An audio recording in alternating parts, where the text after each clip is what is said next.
In a bold move, the European Union has unveiled plans to impose tariffs on approximately $107 billion worth of American goods if ongoing trade negotiations with the United States fail. This development marks a significant escalation in transatlantic trade tensions.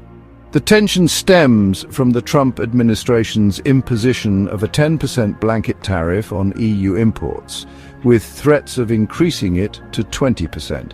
These measures have strained relations, prompting the EU to consider retaliatory actions. The EU's proposed tariffs would affect a wide range of American products, including vehicles, aircraft, chemicals, and food items.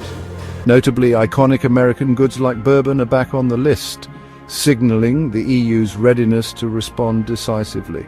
If implemented, these tariffs could significantly impact US industries from automotive to agriculture, potentially leading to job losses and increased prices for consumers. Companies like Boeing and major car manufacturers could face substantial challenges.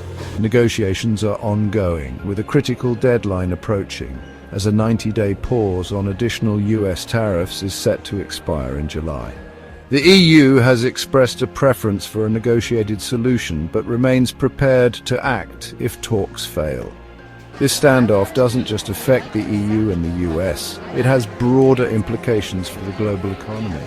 A full-blown trade war could disrupt supply chains, increase costs, and slow economic growth worldwide. As the deadline looms, the world watches closely. Will diplomacy prevail, or are we on the brink of a significant trade conflict? Only time will tell. Stay informed. Subscribe for more updates on global trade developments.